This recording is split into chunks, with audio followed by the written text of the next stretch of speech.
නමෝ බුද්ධාය. ගරුතර මහා සංඝරත්නයන් අවසරයි සදහෙවත් පින්වතුනි. අද දවසේ මේ උතුම් සදහම් පිළිසඳර සඳහා දායකත්ව දරනවා මාවනැල්ල පදිංචි පින්වත් DPA අනුරුද්ධ කුමාරසිරි මහතා සහ RPM දර්ශනී ගුණසිංහ මහත්මිය විසින් ඒ පින්වතුන්ලාගේ ප්‍රධාන අරමුණ 2021 මාර්තු මාස පළමුවෙනි දිනට උපන්දිනයේ සමරන පින්වත් මෙතුල සත්නිදු පුතණුවන්ට මේ සියලු පින්වල ආශිර්වාදයෙන් නිදුක් නිරෝග සුව සැලසේවා, නිරතුරු උතුම් කල්යාණ මිත්‍ර ඇසුර ලැබේවා කියන ප්‍රාර්ථනාවත් ඒ වගේම උපතේ සිටම රෝගී තත්වයෙන් පෙළෙන වයස අවුරුදු 6ක් වයස ඇති අචල මේද්‍ය පුතණුවන්ට මේ සියලු පින්වල ආශිර්වාදයෙන් නිදුක් නිරෝග සුව සැලසේවා, තෙරුවනේ ආශිර්වාද සැලසේවා කියන අදහසිනුයි අද දවසේ මේ පින්වතුන්ලා මේ ධර්ම දානමය පින්කම සිදු කරනු ලබන්නේ. අදත් අඳුරෙන් එළියට උතුම් සදහම් පිළිසඳර වෙනුවෙන් අපගේ ගරුතර මහා සංඝරත්නය පින්වත් ස්වාමීන් වහන්සේලා වැඩම වදාළ පින්වත් ස්වාමීන් වහන්සේලාව අපි ගෞරවයෙන් පිළිගන්නවා. අවසරයි පින්වත් ස්වාමීන් වහන්සේ. නමෝ බුද්ධාය. පළමුව පින්වතුනි අපි ගුරු දෙවිඳුන්ට වන්දනා කරමු. අපගේ ගුරු දේවෝත්තම අප හැම දිනාගේ කල්යාණ මිත්‍ර පරම පූජනීය පින්වත් ලොකු ස්වාමීන් වහන්සේට අප හැම දිනාගේ ගෞරවාදර වන්දනාව වේවා. සාදු සාදු සාදු. අවසරයි පින්වත් ස්වාමීන් වහන්සේ. අද දවසේ මේ උතුම් සදහම් පිළිසඳර වෙනුවෙන් අපි තෝරගත්ත මාතෘකාව ස්වාමීන් වහන්සේ මේ ජීවිතයක් තුල තියෙන තවත් එක අඳුරක්. ඒ තමයි මහිච්ඡ බව. භාග්‍යතුන් වහන්සේ ධර්මයේ තුල වදාළේ අප්පිච්චස්සායන් ධම්මෝ නායන් ධම්මෝ මහිච්ඡස්ස. මේ ධර්මයේ තියෙන්නේ මහිච්ඡ කෙනාට නෙවෙයි අල්පේච්ඡ තැනැත්තාටය කියලා. එතකොට මහිච්ඡකම තිබුණොත් එහෙම කෙනෙකුට තමන්ගේ ජීවිතේට ධර්මයේ ගලපා ගැනීමේ, ධර්මයේ සම්බන්ධ කර ගැනීමේ මහා වාසනාව අහිමි වෙලා යනවා. ඊළඟට ওই මහිච්ඡකම නිසා ස්වාමීන් වහන්සේ ගොඩාක් අරුබුදත් ජීවිතේ මෙලොවදීම හට ගන්නවා. ඒව පරලොවටත් බොහෝ බලපානවා. ඒ නිසා ස්වාමීන් වහන්සේ මේ කාරණේ පැහැදිලි කරමින් මේ මහිච්ඡ බව කියන්නේ මොකද්ද? ඒ මහිච්ඡ බවින් අපි නිදහස් වෙන්නේ කොහොමද කියන කාරණා පැහැදිලි කරමින් අද සතහන් පිළිසඳර ආරම්භ කරමු. වෙන ස්වාමීන් වහන්සේ මහේච්ඡ බව කියන අඳුර මිනිස්යන්ගේ ජීවිතවල අඩු වැඩි වශයෙන් තියෙන එකක්. එතකොට තමන් ළඟ නැති ගුණයක් පෙන්වන්න උත්සාහ කරනවා. තමන් ළඟ නැති යමක් තවත් කෙනෙකුට පෙන්වන්න උත්සාහ කරනවා. එහෙම නැත්නම් තියෙන්නේ පුංචි දෙයක් ඒක ඉස්මතු කරලා කියනවා. එතකොට මේ කාරණයක් එක්කම ඊළඟට හට ගන්න එක තමයි අනිත් කෙනාගේ තියෙන යහපත් ගුණය Tamanට පේන්නේ නැතුව යන එක. නැත්නම් අනිත් කෙනාගේ ගුණය ඉස්මතු කරලා කතා කරන්න තියෙන මැලිකම. ඒ දැන් තමාවනේ ඉස්මතු කරවන්න ඕනි. තමාවනේ කැපී පෙනෙන්න ඕනි. එතකොට අනිත් කෙනාගේ යම් ගුණයක් ඇද්ද? තව කෙනෙක් ගැන යම් ගුණ කතාවක් ඇහෙනවද? ඒකට අකමැති වෙනවා. ඒක අහන්න කැමති නැහැ. එතකොට තමන් ළඟ යම් පුංචි දෙයක් තියෙන්නේ. ඒ තියෙන එකට වඩා එයා ඉස්මතු කරන්න තමයි කැමති. එතකොට සමහර විට කෙනෙක් අපි හිතමු සමහර කෙනෙක් කියනවනේ මෙහෙම අපි ඉතින් මේ උම්මලකඩ කෑල්ලක්වත් කන්නේ නැති අය කියනවා. එතකොට නමුත් දැන් ඒක ඉස්මතු කරන්න තරම් කියන දෙයක් නෙවෙයි. දැන් හැබෑවටම සිල්පදයේ තියෙන ප්‍රාණඝාතයෙන් වැළකීම කියලා. නමුත් අර තමන්ව හුවා දක්වන්න ඕනේ කොට ඒ වගේ වචනයක් තමයි පාවිච්චි කරන්නේ. එතකොට ඒකත් එක්ක අනිත් පැත්තේ මොකද්ද කරන්නේ? අර යම් කිසි කෙනෙක් මස්මාළු අනුභව කරනවාද? ඒ කෙනාව හිලා දකිනවා. ඒ කෙනාව පල්ලෙහාට දානවා. ඒ වගේම තමයි අනිත් කාරණාවලුත්. එතකොට දැන් දැන් හොරකම් කරන එක වුණත් දැන් මෙයා කරන්නෙත් නැහැ. ඒ වගේම අර ඒක විශේෂයෙන් පෙන්නනවා අනිත් අයට මේ මම නම් මෙහෙම කෙනෙක් කියලා. එතකොට මේ වගේ අර තමන් ළඟ යම් කිසි තියෙන්නේ පුංචි දෙයක්ද ඒක තියනවට වඩා පෙන්නනවා. ඒ වගේම තමන්ව කැපී පෙනෙන්න තමයි වුවමනා කරන්නේ. එතකොට මේ තමන් ළඟ නැති ගුණය පෙන්වන්න යාම තුල තමයි මේ මහේච්ඡ බව හටගන්නේ. එතකොට ඒ කාරණයක් එක්කම ඒකේනා මේ නිවන් මගෙන් බැහැර වෙන්න පැත්තට තමයි වැටෙන්නේ.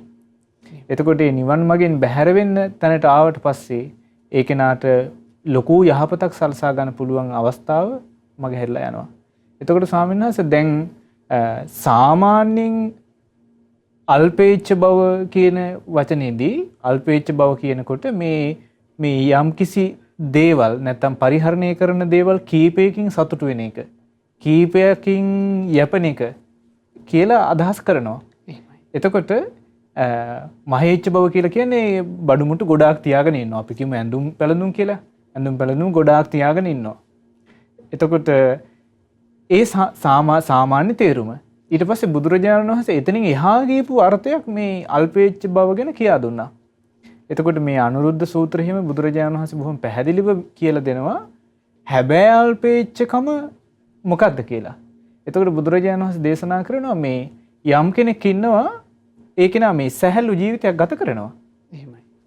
ඒ වගේම ලැබිච්ච දෙයකින් සතුටු වෙනවා. හැබැයි ඒ කෙනා තව කෙනෙක් ඒක දැනගන්නවට කැමති නැහැ. තව කෙනෙකුට ඒක කියන්නේ නැහැ.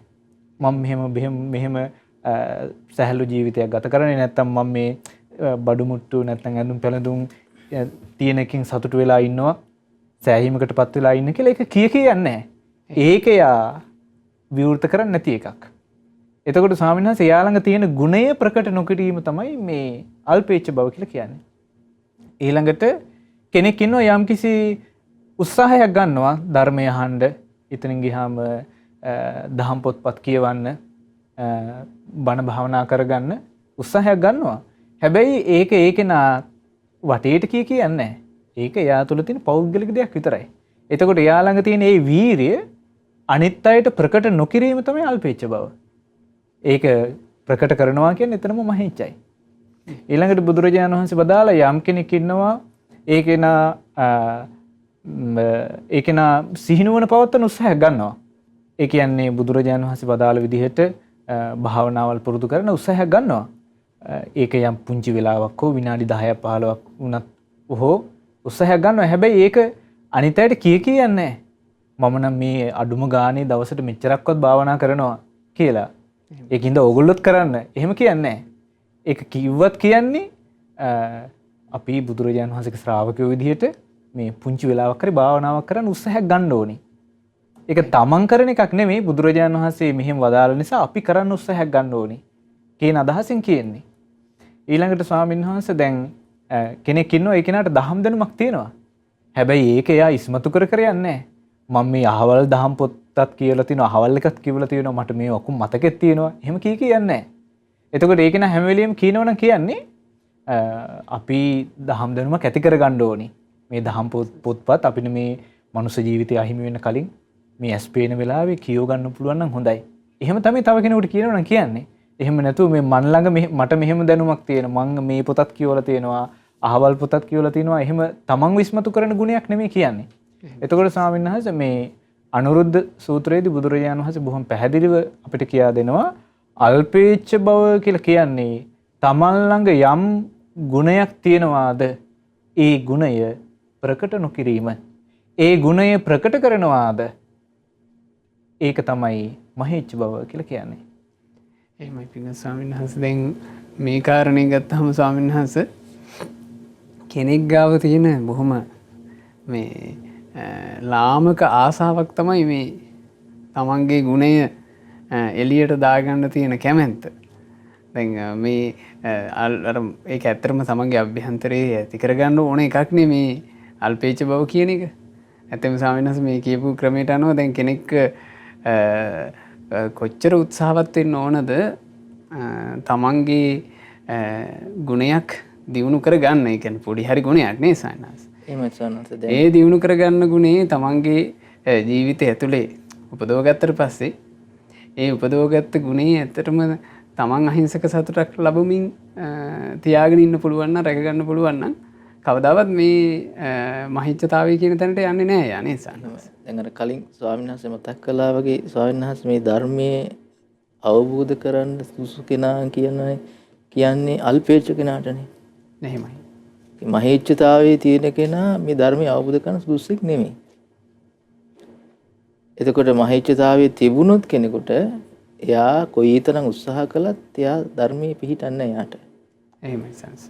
ඉතින් බුද්ධ දේශනාවක් තියෙනවා ස්වාමීන් වහන්සේ. මේ දේශනාවේ පැහැදිලි කරනවා බුදුරජාණන් වහන්සේ පින්වත් මහණෙනි මේ බඹසර වාසයේ මේ බුද්ධ ශාසනයේ මේ ධර්මයේ බඹසර වාසයේ තියෙන්නේ ජනයා විස්මයටපත් කරවන්න නෙවෙයි කියන. ඒක ඉලක්ක කරගෙන නෙවෙයි කියන. අන් අය මං ගැන මෙසේ දැනගනිත්වා කියලා ඒ කාරණා ඉෂ්ට කරගන්න නෙවෙයි කියන. එහෙමයි. එතකොට බුදුරජාණන් ධර්මයේ දේශනාවේ තියෙන කෙලෙස් ප්‍රහාණය කළා නිවන අවබෝධ කිරීමක් ගැන. මේ තණ්හාව නිරුද්ධ කිරීමක් ගැන. ඒතර අර වගේ දෙයක් කෙනෙක් හිතට එනවා කියලා කියන්නේ ඒක ධර්මයේ නෙමෙයි. දැන් අපි හිතමු කෙනෙක් සිල්පද ආරක්ෂා කරනවා. එයාගේ හිතේ ලාමක ආශාවක් ඇති වෙනවා. ඒ සීලය මුල් කරගෙන මේ කැපිපෙන්නේ කියන්නේ අනික් කට්ටිය දැනගන්න ඕන මම මේ හොඳට සිල් රකින්න කෙනෙක් කියලා. ඒ සිල් රකින්න එක හොඳයි සොන්. එහෙමයි. සිල්පද ආරක්ෂා කරනවා කියලා කියන්නේ නරක දෙයක් නෙමෙයි. සීලය තුල පිහිටා ඉන්නවා කියලා කියන්නේ බොහොම හොඳ දෙයක්. එතකොට හැබැයි එයා ඊට එක මුල් කරගෙන හිතේ අර ආසාව ඇති වෙනවා මොකද්ද මේ අන් අය දැනගන්න ඕන මම සිල් රකින්න කෙනෙක් කියලා. එතකොට ඒ ආපු ගමන් ස්වාමීන් වහන්සේ එයා ධර්මයෙන් බැහැර වෙන කෙනෙක්. හොඳට බණ භාවනා කරනවා. හොඳට සමාධියත් වඩනවා. හැබැයි ඒ සමාධිය වඩනවා කියලා කියන්නේ යහපත් දෙයක්. හැබැයි එයාගේ අදහස ලාමක අදහස හිතේ ඇති වෙන මොකද්ද? මං හොඳට බණ භාවනා කරන කෙනෙක් කියලා මේකට දැනගන්න. දැන් බලන්න ස්වාමීන් වහන්සේ දේවදත්තගේ ජීවිතේ. දේවදත්ත බුද්ධ ශාසනය පැවිදි වුණා. පැවිදි වෙලා මේ සිල්පද ආරක්ෂා කරගෙන බණ භාවනා කරගෙන හිටියා. ඒ විස්තර සඳහන් වෙනවා හොඳට සමාධිය වැඩුවා. 이르දිඵල බව ලබා ගත්තා කියලා. 이르දිඵල බව තිබුණා. ඒක ලබා ගත්ත දෙකට මෙයාගේ හිතේ වැඩ කරේ අර ලාමක ආශාව. ඒ ඉස්සරෝම මෙහෙම හොඳ සමාධිය වඩලා 이르දිඵල ලබා ගත්තට පස්සේ කල්පනාවට ආවේ කවුරු පහදවා ගත්තොත්ද මට සුවසේ ඉන්න පුළුවන්. කවුරු මං ගැන පහදවා ගත්තොත්ද මට සුවසේ ඉන්න පුළුවන්. ඊට පස්සේ බැලුවා බිම්බිසාර රජු පහදවා ගන්නවා කියන එක එහෙම කරන්න පුළුවන් එක නෙමෙයි. ඒකට පෑහෙලිය යන කෙනෙක් හිටිය දැක්කේ අජාසත් රජු කුමාරයා. එතකොට ගිහිල්ලා අර තමන් තුල තිබ්බ අර සමාධි බලය, 이르දි බලය මුල් කරගෙන හිත පහදවා ගත්තා. ඒ ලාමක ආසාව, මහිච්ඡතාවය. අන්තිමට ඒත් එක කටයුතු කරන්න ගිහිල්ලා අන්තිමට නැවතුනේ කොහෙන්ද නිරේ. ධර්මයේ දකින්න සුදුසෙකුන්නේ. දැන් මේ මහිච්ඡතාවය කියනවා කියන කාරණේ සඳහන් හරි සියුම් එකක්. සමහරවිට හොඳ සිල් එකගෙන ඉන්න කෙනෙක් වෙන්න පුළුවන්. බණ භාවනා කරගෙන ඉන්න කෙනෙක් වෙන්න පුළුවන්. හැබැයි අර ගුණේ ප්‍රකට කළ ලාමක සතුටක් ලබන්න. ඒ වෙනුවෙන් මේ කට්ටිය මං ගැන දැනගන්න ඕනේ. මේ විදිහට මේ අනික් කට්ටිය මම මෙහෙම කරන කෙනෙක් කියලා ඒ ආශාවත් එක්ක ස්වාමීන් වහන්සේ අර ධර්මයෙන් ඈත් වෙන එකයි වෙන්නේ. දැන් එහෙමයි ස්වාමීන්. දැන් අර අනික් කාරණේ තමයි ස්වාමීන් වහන්සේ දැන් අර බලන්න ස්වාමීන් වහන්සේ හත්තිගාම හත්තාලක සිටුමායි කතාව. ධර්මයේ සමීප වෙන කෙනාගේ ස්වභාවය. බුදුරජාණන් දවසක් හත්තාලක සිටුමා ගැන වර්ණනා කරනවා. භික්ෂුන් වහන්සේලා පිරිසක් මැද. හත්තාලක සිටුමා ශ්‍රද්ධාවන්තයි, අවුට ලැජ්ජාබයෙන් යුක්තයි, ඊළඟට බහුසුතයි, ඊළඟට කියනවා මේ වීරියවන්තයි, ප්‍රඥා යුක්තයි කියලා මේ ආදී වශයෙන් ත්‍යාග සම්පත්තියෙන් යුක්තයි කියලා හත්තාලක සිටුමා තුළ තිබුණු ගුණයන් ගැන වර්ණනා කරනවා. ඒතර ස්වාමීන් වහන්සේලා මේක අහගෙන ගිහිල්ලා මේ හත්තාල සිටුමාට කියනවා. උපාසක ගෘහපතිය තථාගතයන් වහන්සේ ඔබ ගැන මෙහිම වර්ණනා කළා නෙමෙයි. එතකොට බුදුරජාණන් වහන්සේ කියපු මේ කාරණාව අහලා කියන්නේ ප්‍රේස පණිවිඩය අහලා ස්වාමීන් වහන්සේලාගෙන් හත්තාලක සිටුමා ස්වාමීන් වහන්සේලාට කියන ස්වාමීනි කවුරු හරි එතන ඉඳියද මේ සුදු මේ ඇඳ අඳින්න ගිහි කට්ටිය. ඒ කියන්නේ කවුරු හරි ගිහි කට්ටිය එතන ඉඳියද බුදුරජාණන් වහන්සේ මං ගැන ගුණ වර්ණනා කරනකොට. ඒකට කිය ගිහි කට්ටිය නම් ඉඳී නැහැ කියලා. අනේ එහෙනම් හොඳයි කියලා. අනේ එහෙනම් හොඳයි. එතකොට දැන් මේ සාමාන්‍ය ලෝකෙන දකින්න තියෙන්නේ මං ගැන එහෙම වර්ණාවක් කිය අනික් කට්ටිය දැනගන්න නම් හොඳයි කියලානේ. එතකොට බුදුරජාණන් වහන්සේට අර ස්වාමීන් වහන්සේ මේ සිද්ධියත් ඇවිල්ලා කියනවා. ස්වාමීන් අපි මෙන්න මෙහෙම හත්තාලක ගෘහපතිතුමාට කිව්වා තථාගතයන් ගුණ වර්ණනා කළා. එතකොට එයා ගෘහපතිතුමා ඇහුවේ මෙන්න මේ කතාව. මොනවද කීවේ කියලා ඇහුවේ නැහැ. සාමාන්‍ය අපි කවුරු ගුණ වර්ණනා කරන මං ගැන මොනවද කීවේ කියලා නැහැ. තමන්ට තමන් ගැන තමන් තුල තියෙන්නේ මොකද්ද කියලා දන්නේ නැහනේ. හත්තාල සිල්වර එහෙම ප්‍රශ්න තිබුණේ නැහැ. එතකොට මේ ඇහුවේ මෙහෙම එකක්. එතකොට බුදුරජාණන් දේශනා කළ පින්වත් මහණෙනි දරා ගන්න ඒකත් තව ආශ්චර්ය කාරණයක් මේ හත්තාල කුසිතුමා තුල තියෙන මොකද්ද? අල්පේච්ඡතාවය. බලන්න ධර්මයේ සමීපන ජීවිතයේ තියෙන කෙනා ධර්මයේ ඈත් වෙන කෙනා. එහෙමයි සංස. දැන් ඇත්තටම ගුණ ධර්මයක් පුරුදු කරන ජීවිතයක් කියන්නේ සුන්දර ජීවිතයක් නෙවෙයි සන්නහස. ඒ සුන්දරත්වය මේ දුර්ගුණය නිසා අසුන්දර වෙලා යනවා නේද සන්නහස? ඒ කියන්නේ සීලයක් යම් පමණකට මේ සීලයක් ආරක්ෂා කරනවා කියන්නේ ලෝකේ අමාරු කාරණාවනේ. ඒක අමාරුවෙන් හරි චුට්ටක් කෙනෙක් කරගන්නවා. ඉතින් ඒක ඇත්තෙම වටින දෙයක්.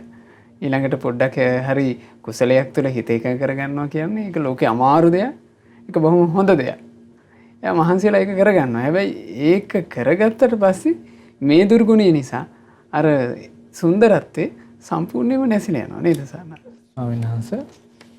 ස්වාමීන් වහන්සේ ඒ කාරණේ සිහි කරනකොට මේ මතක්ුණේ දැන් ලංකාවේ අනුරාධපුර යුගයේ මිහින්තලේ වෙච්ච බොහොම ලස්සන සිදුවීමක් තියෙනවා. මිහින්තලේ අටසැටලෙන් කියලා අපි අහලා තියෙනවානේ. මිහිඳු මහරහතන් වහන්සේ වැඩියට පස්සේ මුලින්ම ලංකාවේ අරිට්ඨ කුමාරයා පැවිදි වෙලා ඒ පිරිසට වස්වසන්න දේවානම් පීතිස්ස රජුරෝ පිළියෙල කරලා දීපු ලෙන්. ඉතින් මේ ලෙන් වල පස්සේ කාලේ එක්තරා අවස්ථාවක සහෝදර ස්වාමීන් වහන්සේලා දෙනමක් එකම ලෙනේ වාසය කරලා තියෙනවා. එතකොට ස්වාමීන් වහන්සේ මේ ස්වාමීන් වහන්සේලා දෙනමගෙන් එක නමක් දුතාංග රකින්නවා.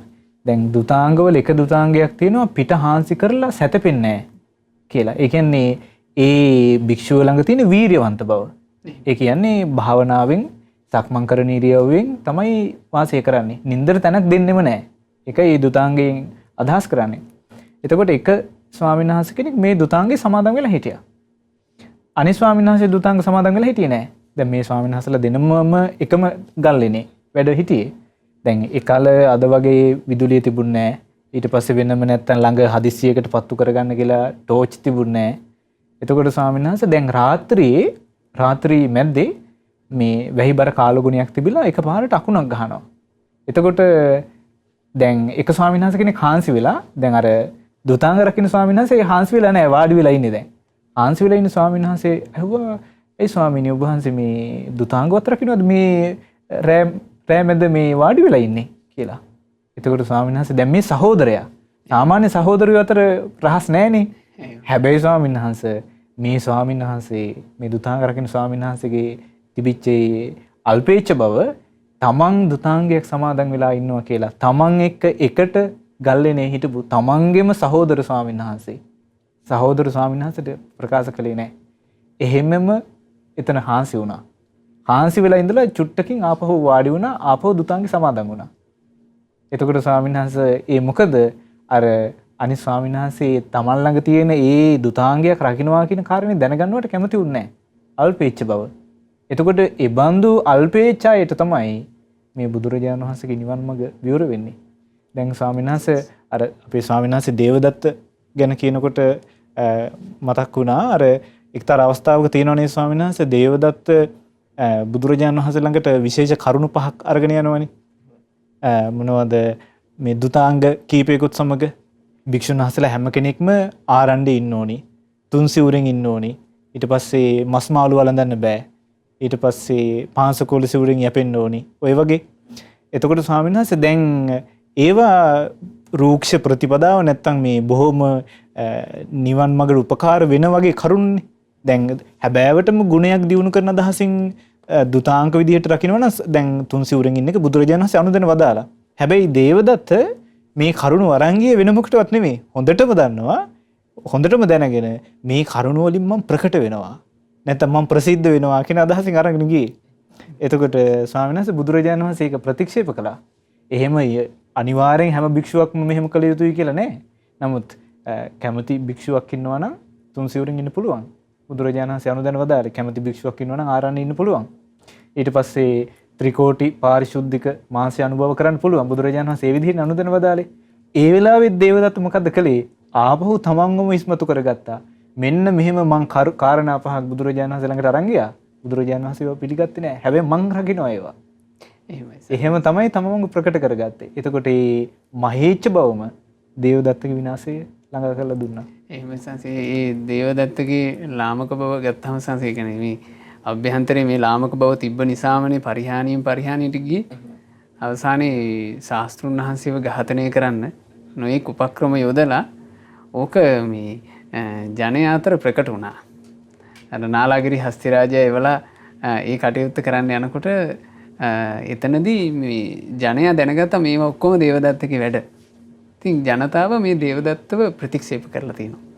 දේවදත්තගේ ලාභ සත්කාර ටික පිරිහිලා ගියා. ලාභ සත්කාර පිරිහුණාට පස්සේ දේවදත්ත සහ කෝකාලික එකතු වෙලා කළා කියනවා. ඒ කියන්නේ කුහක බව උපන්නා මෙයාලට. දැන් අර මුල් කාලේ යම් ගුණයක් පුරුදු කරනේ ගුණ ගැන කියන්න ගියේ චුට්ටක් පොඩි හරි සීලයක් ගුණයක් තියාගෙනනේ. පස්සේ මේ දෙන්න ලාභ සත්කාර වලින් පිරුණාට පස්සේ පුරුදුනා කියනවා. දෙන්නට දෙන්න ගෙවල් ගාන යනවා. ගිහිල්ලා ඉතින් දායක පිරිසට කියනවා මේ අර කෝකාලික තෙරුන් හරි ගුණ යහපත් කෙනෙක්.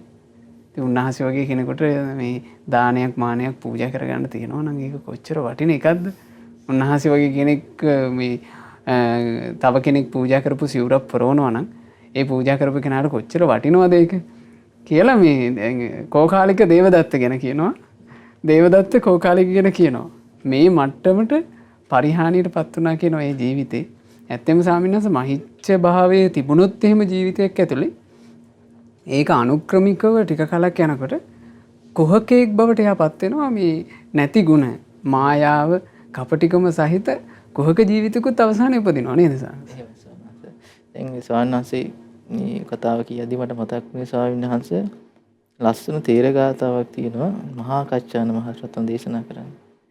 ඒකේ තියෙනවා ස්වාමීන් වහන්සේ කෙනෙක් කියන නිසා කෙනෙක් මුනිවරයෙක් වෙන්නේ නැහැ කියනවා. කෙනෙක් කියන නිසා තව කෙනෙක් හොරෙක් වෙන්නේ නැහැ කියනවා. තමන් ගැන දන්න තරමට දෙවියොත් එයා ගැන කතා කරනවා කියනවා. එතකොට කෙනෙක් සීලයක් තුළ හිටලා ඉන්නවා නම් එයාගේ සිල්වත්කම තියෙන්නේ එයා සිල් රකින්න නිසා. එතකොට ඒක අනික් කට්ටිය දැනගත්තා කියලා එයාට ලොකු යහපතක් නැහැ.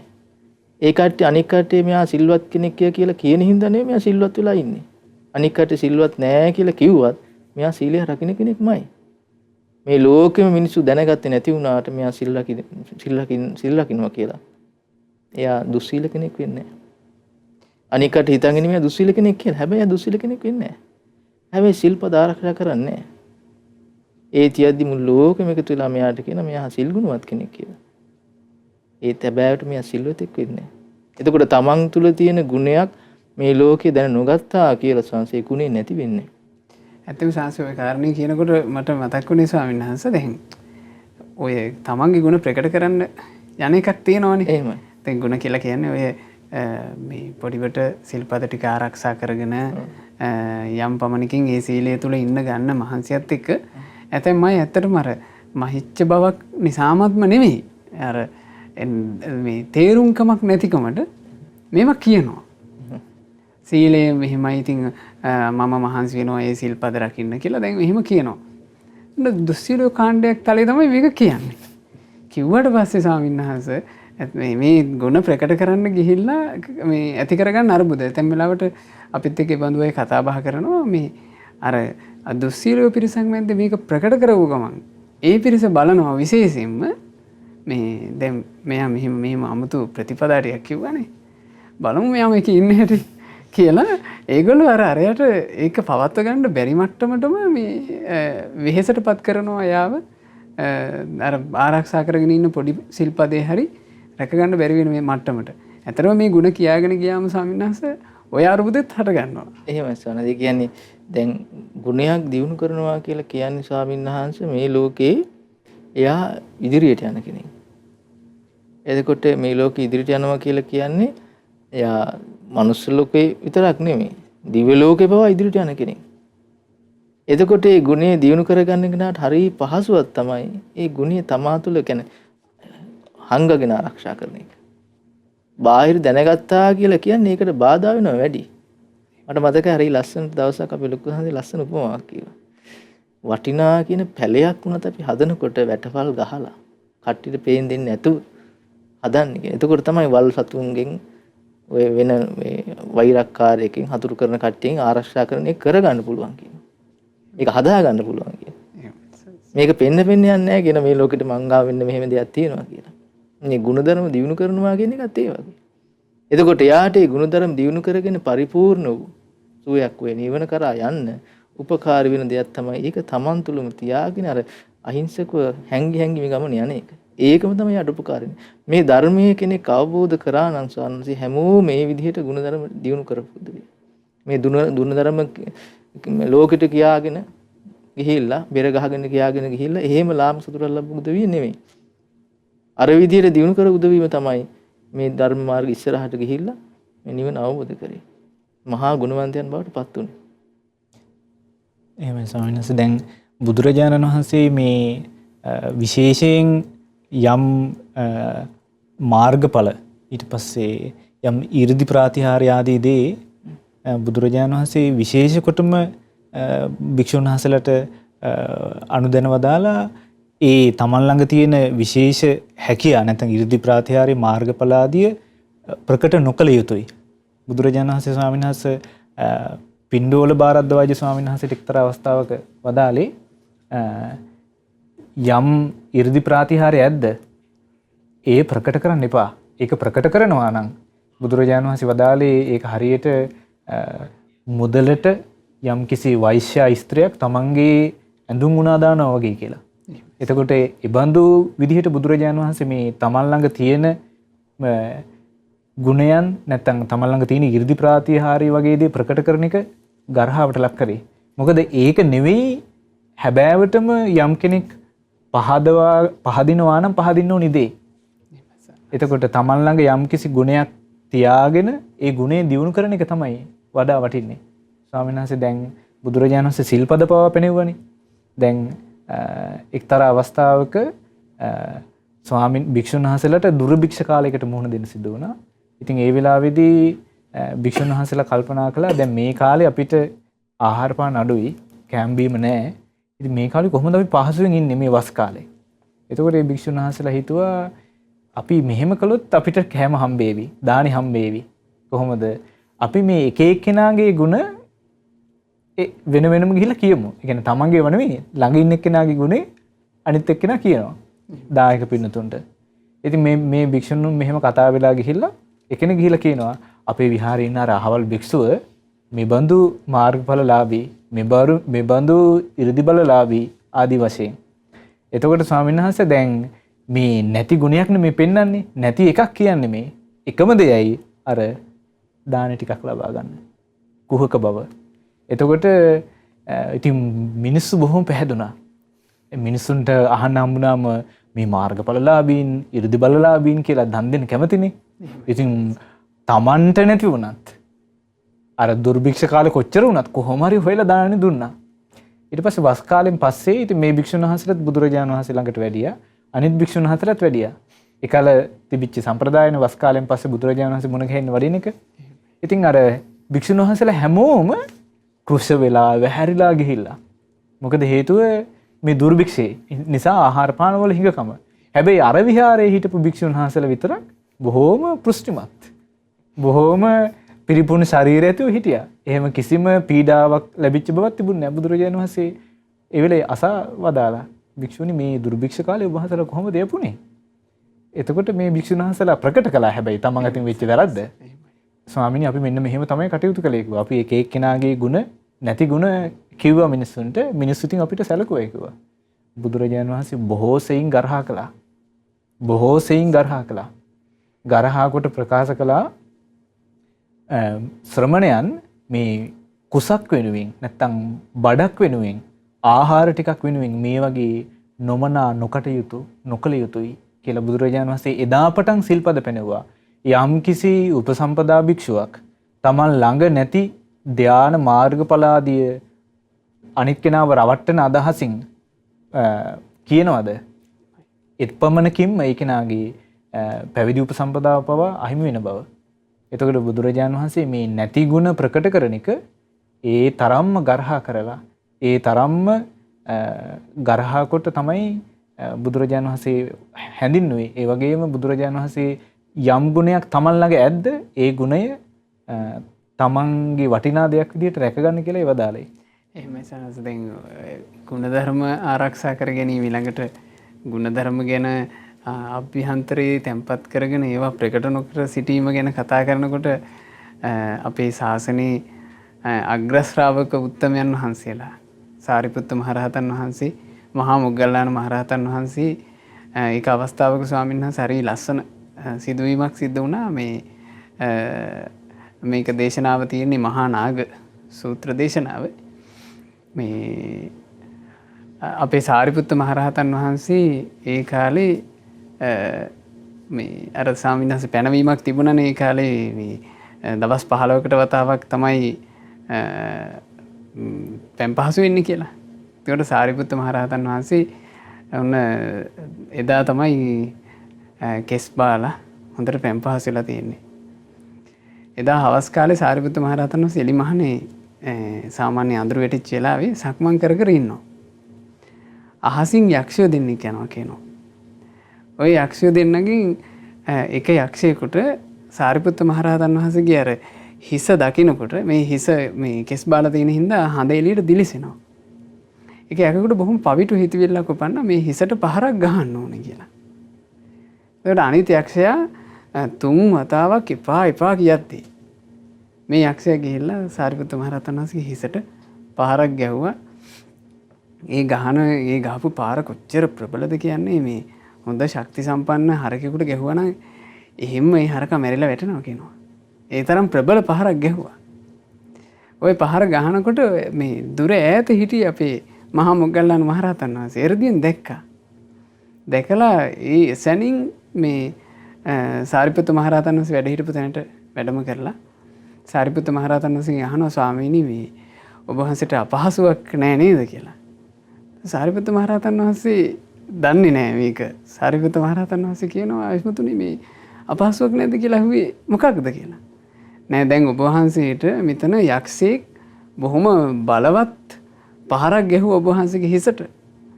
හොඳ මේ හරකෙක්ව එතනම මරලා දාන්න පුළුවන් තරම් ප්‍රබලයි ඒක. ඔබ වහන්සේට අපහසුවක් නැද්ද කියලා අහුවේ ඒකයි කිව්වා. ඒතකොට කිව්වා ආයුෂ්මතුනි ඔළුවේ චුට්ටක් නම් රිදෙනවා. එහෙම මහා අපහසුවක් නැහැ කියලා. එතකොට මේ මොග්ගල්ලාන මහරහතන් වහන්සේ ඒ සාරිපුත්ත මහරහතන් වහන්සේ ගුණේ ප්‍රකට වෙන්න ඒ වෙලාවේ ඇත්තටම උදානයක් වගේ උන්වහන්සේ පහල කරේ ආශ්චර්යයි අద్භූතයි ඔබ වහන්සේගේ ආනුභාවය. මෙතන මේ මහා ප්‍රබල යකෙක් මහා දරුණු පහරක් ගහලත් ඔබ වහන්සේ කියනවා එහෙම ගානක් නැහැ පොඩ්ඩක් හිසරි දෙනවා කියලා. ඒතර සාරිපුත්ත මහරහතන් වහන්සේ ඒ වචනේ අවසන් කරන්න දුන්නේ හරියට. ඒක කියලා ඉවර වෙනකොටම සාරිපුත්ත මහරහතන් වහන්සේ කියනවා මේ අපේ මහා මොග්ගල්ලානේ වුණා ආශ්චර්යය. මහා මොග්ගල්ලානේ වුණා අద్භූත. මොකද මම මෙතන මේ යකෙක් තියා පාංශු පිසාචෙක්වත් දැක්කෙත් නෑ. අපගේ මොග්ගල්ලානේ දුර ඈත ඉඳලා යකෙකුත් දැක්කා. ඒ යකා ගහපු පහරක් දැක්කා කියලා මේ දෙදෙනා වහන්සේලා ඒ සංගීතකාරක මහරහතන් වහන්සේලා එතන අපේ සාරිපුත්ත මොග්ගල්ලාන මහරහතන් වහන්සේලාව හඳුන්වන්නේ ඔන්න ඔය විදිහට මේ බුදුසසුනේ මහා හස්ති රාජයෝ දෙන්න එකිනෙකාගේ ගුණයන් එකිනෙකා වහන්සේලා ඉවසා වදාලා කියලා. එතන මේ තමන්ගේ ගුණය තමන් ප්‍රකට කරන්න ගියේ නෑ අපේ සම්බුද්ධ ශාසනයේ අග්‍ර ශ්‍රාවක උත්තමයෝ. ඉතින් මේ බඳු සසුනක් ඇතුලේ අපි කොච්චරනම් අල්පේච්ඡාදී ගුණයන්ට ආස කරන්න ඕනද නේද සංස? එහෙමයි නෑ ස්වාමීන් වහන්සේ කතාව කියනකොට මට අතවලි සිද්ධියක් මතක් වුණා ස්වාමීන් වහන්සේ. අනුරුද්ධ මහරහතන් වහන්සේ, කිම්බිල මහරහතන් වහන්සේ, බගු මහරහතන් වහන්සේ ගෝසිංහ කියන වනේ වැඩ ඉන්නවා. දැන් එකට තමයි මේ ස්වාමීන් වහන්සේලා තුන්නා වැඩ ඉන්නේ. එතකොට මේ බුදුරජාණන් වහන්සේ දවසක් වඩිනවා මේ ගෝසිංහ සල්වනේට. වඩනකොට වැටලා මේ ස්වාමීන් වහන්සේලාත් එක්ක කතා බස් කරනවා. කතා බස් කරනකොට මේ ස්වාමීන් වහන්සේ තුන්නාම අනුරුද්ධ ස්වාමීන් වහන්සේගෙන් අහනකොට විස්තරය කියන කොහොමද ඉන්නේ කියලා. පින්න පාත යන විදිය, දානි වන්දන විදිය, දහම් කතාව කරන විදිය මේ කාලෙදි දැන් මේ ස්වාමීන් වහන්සේලා එකට වැඩ ඉන්න මේ වනේ. එතකොට බුදුරජාණන් වහන්සේ අහනවා අනුරුද්ධ ස්වාමීන් වහන්සේගෙන් දැන් ওই විදිහට කටයුතු කරද්දී පින්නත අනුරුද්ධ ඔබ මේ ශාසනයේ යම් කිසි විශේෂ ඥාන දර්ශනයක් ඔබලා ලබා ගත්තද කියලා. එතකොට තමන් මේ බුදුරයන් වහන්සේට අනුරුද්ධ ස්වාමීන් වහන්සේ කියනවා මෙහෙම ලබා ගත්තා කියලා. මේ අපි තුන්නා මෙහෙම ලබා ගත්තා කියලා. එහෙමයි. ඊට පස්සේ ස්වාමීන් වහන්සේ බලන්න ඒ බගු ස්වාමීන් වහන්සේ කිම්බිලු ස්වාමීන් වහන්සේ අනුරුද්ධ ස්වාමීන් වහන්සේ ඇවිල්ලා අහනවා ආයුෂ්මතුනි අපි ඔබ වහන්සේට කිව්වේ නෑනේ. අපි තුල මේ ඥාන දර්ශනයක් තියෙනවා කියලා. අපි ඔබ වහන්සේට දැනෙන්න දැරියේ නෑනේ මෙහෙම ඥාන දර්ශනයක් අපි ඇති කරගත්තා කියලා. ඔබ වහන්සේ කොහොමද ඒ කිව්වේ කියලා. එතකොට අනුරුද්ධ මහරහතන් වහන්සේ කියන දෙවිවරු ඇවිල්ලා මට කිව්වා ඒ වගේ මගේ හිතෙනුත් ඔබ වහන්සේලා හිත පිරිස දැනගත්තා කියලා.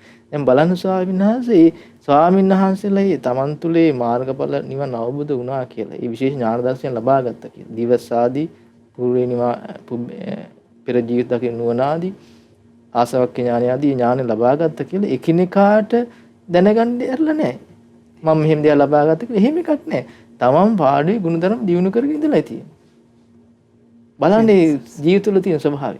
දැන් අර සමහර කෙනෙක් කියනවා දැන් බලන්න දැන් අද කාලේ සමහර අයත් කියනවා දැන් ඇයි මේ මගපල්ලාවින් අනිකට කියන්නේ නැත්තේ කියලා. ඒක ස්වභාවයක්. එහෙමයි සර්. එහෙම ලාමක ආශාවක් ලබන්න ඒ උත්තරමයන්ට උවමන නෑ. මගපල් ලැබුවා නම් මම මෙහෙම කෙනෙක් කියලා මේ ලෝකේ දැනගන්න ඕන කියලා එහෙම අදහසක් නෑ.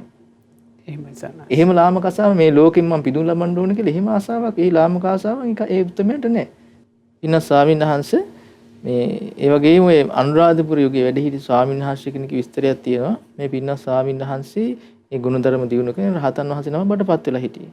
ඉතින් මේ ස්වාමීන් වහන්සේගේ ගුණය ගැන මේ රජුරන්ට ආරංචි වුණා. මේ හොඳ ගුණය යහපත් පින්නස් ස්වාමීන් වහන්සේ නමක් කියලා. රජුරන්ට ඕන වුණා මේ ස්වාමීන් වහන්සේ බැහැ දකින්න. ඒක ස්වාමීන් වහන්සේට ආරංචි වුණා මේ රජතුමා තාම බලන් ඉන්නවා කියලා. සාමාන්‍ය මිනිස්යාගේ ස්වභාවයනේ මේ රජ කෙනෙක් කෙනව නම් තමන්ගේ තියෙන සුපිරි විදිහට ඉන්න එක. එහෙමයි. තමන් මේ වගේ කෙනෙක් කියලා සම්පූර්ණ ඔක්කොම ටික පෙන්නගෙන ඉන්න එක. දැන් හොඳ ගෙවල් වලට මිනිස්සු මේ වගේ කෙනෙක් එනවා නම් ගෙදරකට එනවා නම් හොඳ ඇඳුම් ඇඳගෙන හොඳට සරසල ඔක්කොම කරලා තමන්ගේ තියෙන ඔක්කොම දැනගන්න ඉඩරින් කරන්නේ. අර රහතන් වහන්සේ රජුර දැන් එනකොට මේ කෝට්ටක් කරගෙන බිම ඉරියන්දිනවා. අර පොඩි ළමෙක් වගේ. පොඩි ළමෙක් වගේ දැක්කම දැන් රජුර මේ මෙතෙන්ට පැමිණුණා කියලා වෙන ලොකු යහපතක් රහතන් වහන්සේ දැක්කේ නැහැ. රහතන් වහන්සේ දැක්කේ නැහැ ඒකෙන්.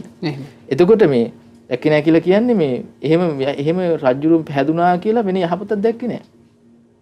ඒ නිසා මොකද කරේ? අර විදිහට තමයි හිටියේ. තමන් මෙහෙම ගුණධර්ම දිනු කරන එක කියලා මෙහෙම දැනගන්න දෙරියේ නැහැ. රජුරෝ ආපහු හැරලා ගියා. ඉතින් අර ස්වාමීන් වහන්සේත් පහසුවෙන් ඒ තමන්ගේ ජීවිත කාලය ගත කළා.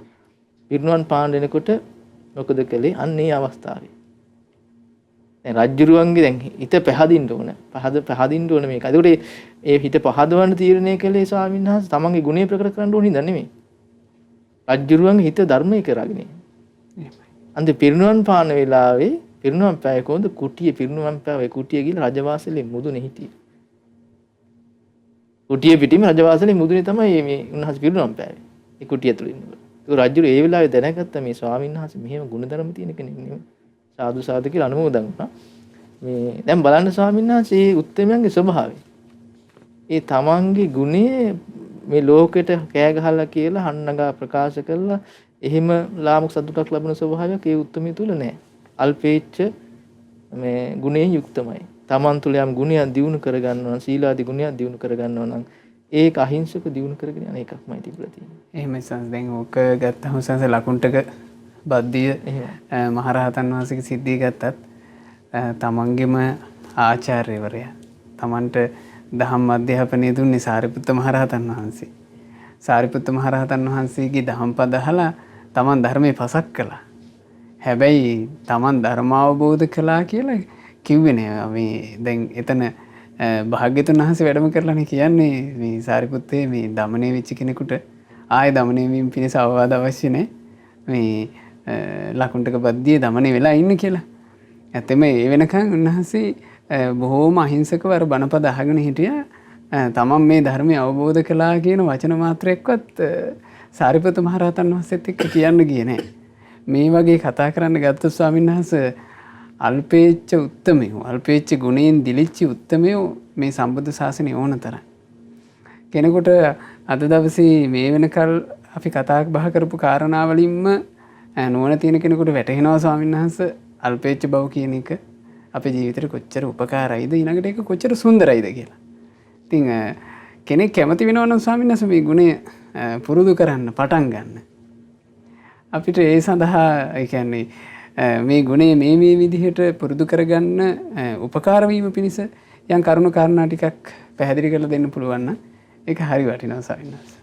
ස්වාමීන් වහන්සේ කෙනෙකුට අල්පේච්ඡ බව දියුණු කරගන්න කැමති නම් ඒ කෙනාට ලොකු උපකාරයක් මේ දැන් මේ දහම් කතාව තුලනුත් අපි කතාබස් කළ විදිහට අල්පේච්ඡ ජීවිත ගැන නැත්නම් අල්පේච්ඡව වැඩ හිටපු රහතන් වහන්සේලා ගැන රහත් උත්තමාවියන් ගැන ඊට පස්සේ හත්තාලවක වගේ ගිහි උපාසක පින්නතුන් ගැන උපාසිකාවන් ගැන මේ අහන්න හම්බෙන එක නිතර ඒ අයගේ ජීවිතවල තිබිච්ච සුන්දරත්වය ගැන කියවන එක.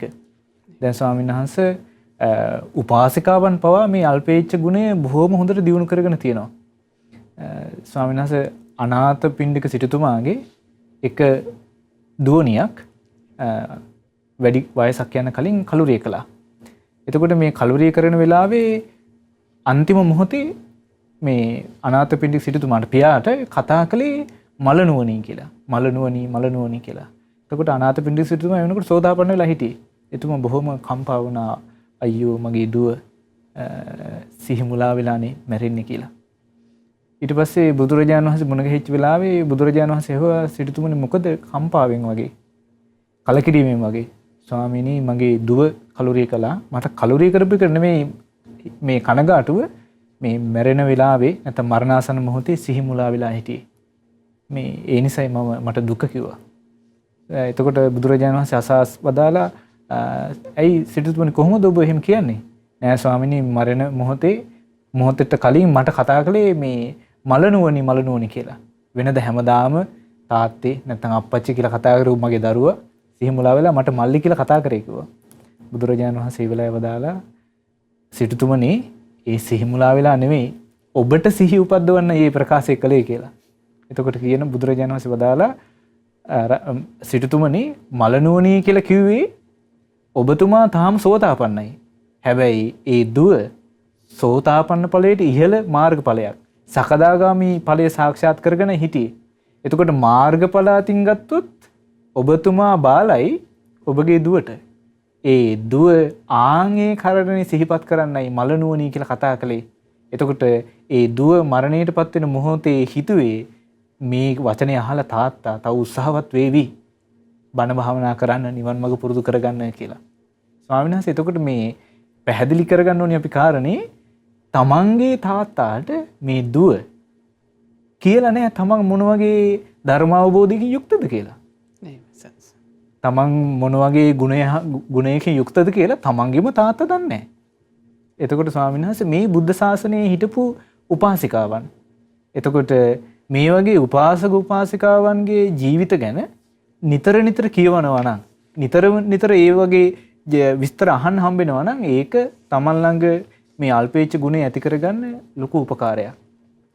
ඊළඟට ස්වාමීන් වහන්සේ මේ අල්පේච්ඡකම වටිනා දෙයක් විදිහට තමන් තේරුම් ගන්න ඕනේ.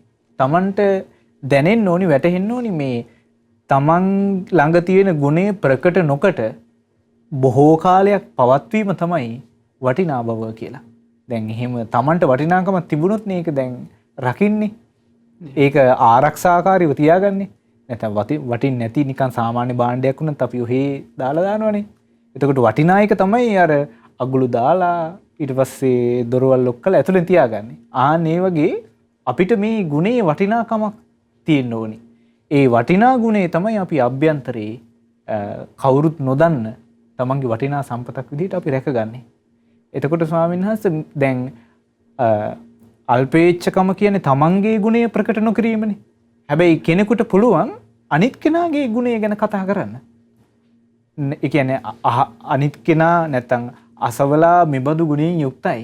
මෙබඳු සීලයෙන් යුක්තයි. මේ විදිහට දන් දෙන්න කැමති. මේ විදිහට ධර්මයේ පුරුදු කරන්න කැමති කියලා අනිත් කෙනා ගැන කියන්න පුළුවන්. එතකොට ඒක බොහෝ සෙයින් උපකාරයි.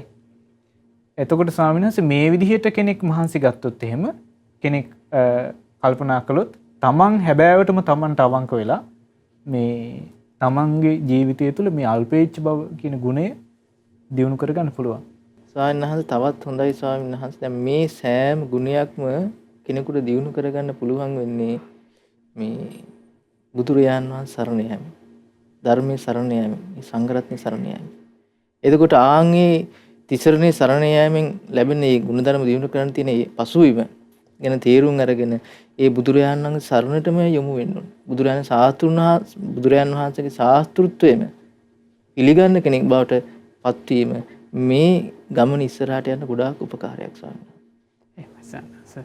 දැන් අපි අද දවසේ ස්වාමීන් වහන්සේ අපිට වෙන් වෙලා තියෙන කාල සීමාව අවසానයි. බොහෝ ධර්මකාරණා අපි කතා කළා මේ අල්පේච්ඡතාවය ගැන.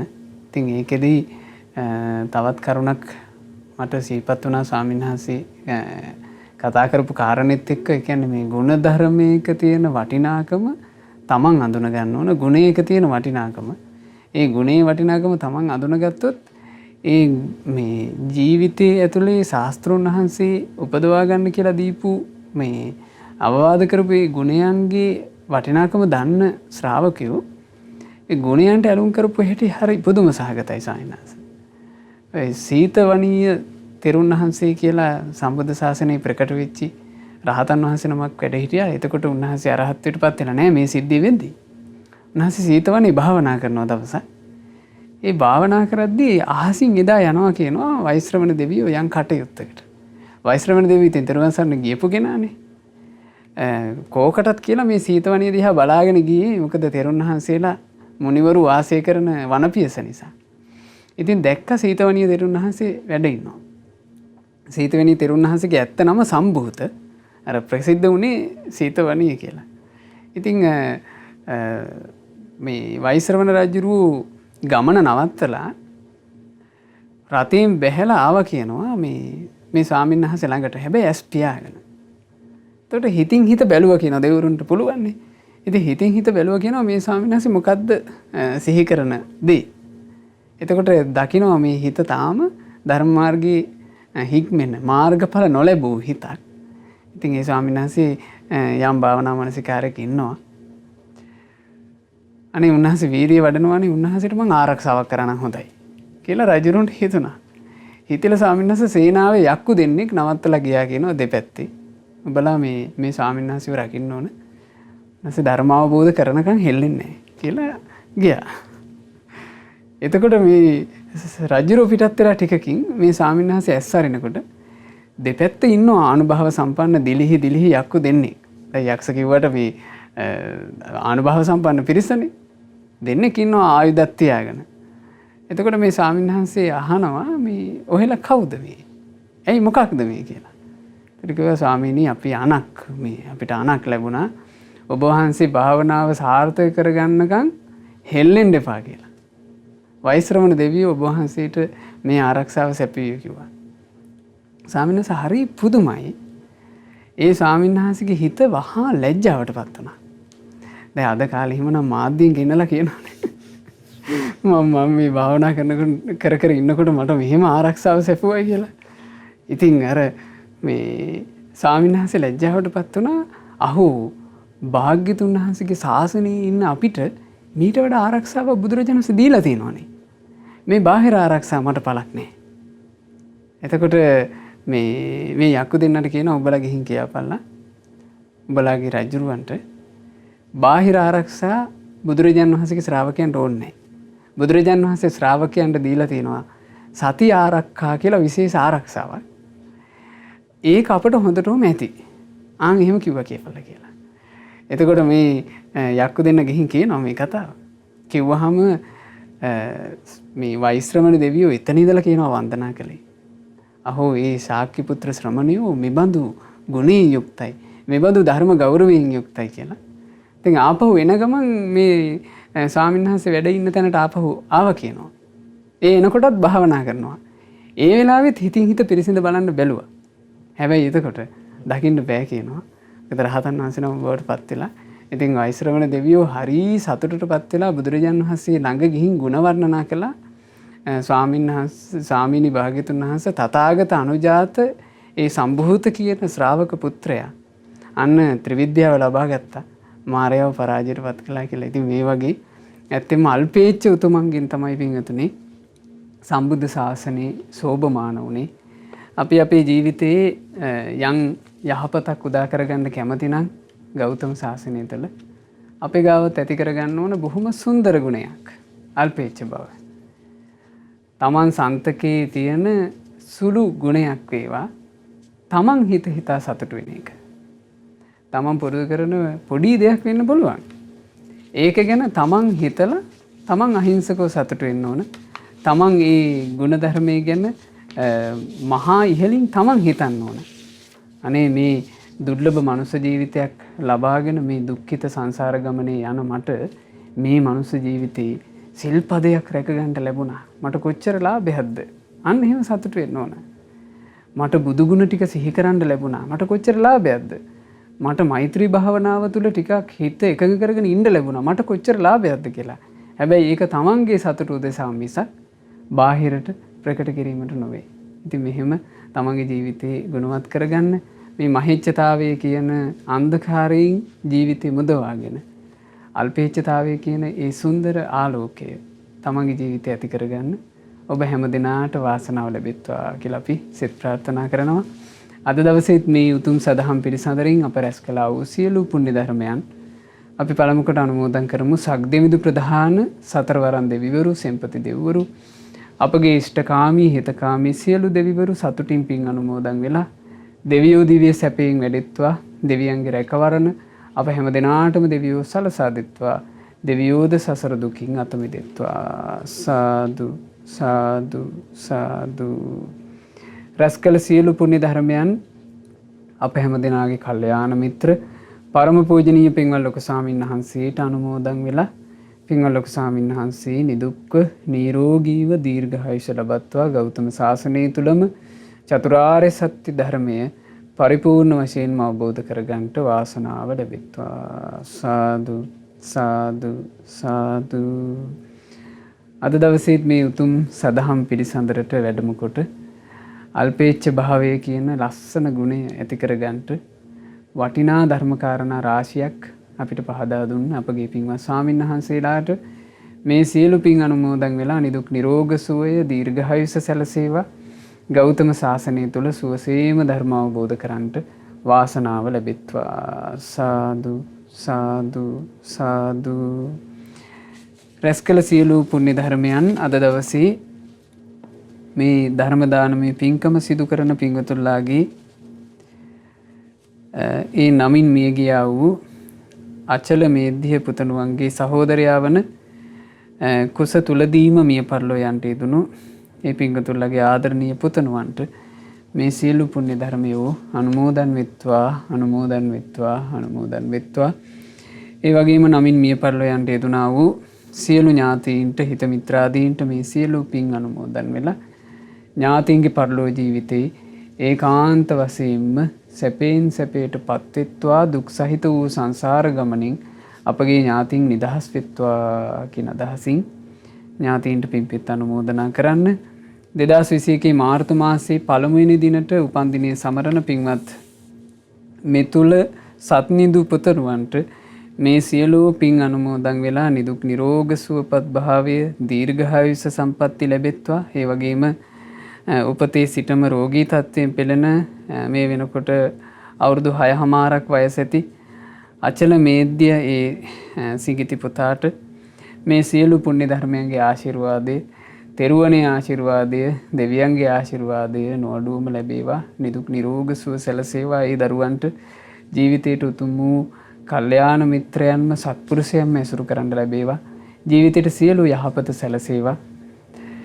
මේ ගෞතම බුදුරජාණන් වහන්සේගේ සම්බුද්ධ ශාසනයේ පවතින මේ කාලේ දුර්ලභ මනුෂ්‍ය ජීවිතය ලැබපු ඒ දරුවන්ට බුදුරජාණන් වහන්සේගේ ශ්‍රාවක මේ දරුවෝ බවට පත් වෙන්න වාසනාව ලැබෙත්වා කියලා අපි සෙත් ප්‍රාර්ථනා කරනවා. ඒ වගේම රැස් කළා වූ සියලු පුණ්‍ය ධර්මයන් පින්වත් DPA අනුරුද්ධ කුමාරසිරි මහත්මයාට, RPM දර්ශනී ගුණසිංහ මහත්මියට, අද දවසේ දායකත්වයෙන් දරන මේ මාවනැල්ලේ පදිංචි පින්වතුන්ලාට ඒ වගේම එයාගේ පවුලේ සෑම සියලු දෙනාට මේ සියලු පුණ්‍ය ධර්මයෝ එක ලෙසම අනුමෝදන් වෙත්වා. ඒ වගේම සියලු මෑණිවරුන්ටත් පියවරුන්ටත් ඒ වගේම පින්නපොළ ගුරු පියාණන්ටත් මේ සියලු පුණ්‍ය ධර්මයෝ අනුමෝදන් වෙත්වා. ඒ වගේම අධ්‍යාපනය ලබා දුන්න සියලු ගුරු මෑණිවරුන්ටත් ගුරු පියවරුන්ටත් සහෝදර සහෝදරියන්ටත් සියලු ඥාතීන්ටත් මේ සියලු පින් අනුමෝදන් කරන්නට කියලා බලාපොරොත්තු වෙනවා.